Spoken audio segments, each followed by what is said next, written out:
যখন আপনার নামে কেউ বদনাম করে আপনার সামনে কিংবা আপনার পেছনে, আপনার প্রথম কাজ হচ্ছে আল্লাহকে ধন্যবাদ দেওয়া। বলেন সবাই সুবহানাল্লাহ।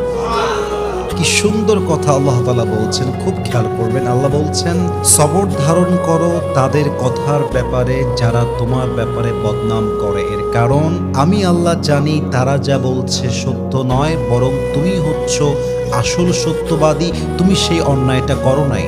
এবং মাথায় রাখবা, যখন তোমার নামে কেউ বদনাম করে তোমার লাভ হচ্ছে দুইটা।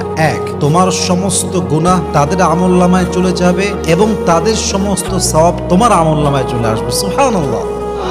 তো যারা বদনাম করবে তাদের জন্য আপনি আফসোস করবেন যে ইস রে, আমার ভাইটা বুঝে না, আল্লাহ আমার ভাইকে তুমি হেদায়াত দান করো। কিন্তু মানুষের বদনামের জন্য, অন্যের চরিত্র নষ্ট হওয়ার জন্য নিজের চরিত্র নষ্ট করা, এটা বোকামি ছাড়া আর কিছুই হতে পারে না, ঠিক কিনা বলেন?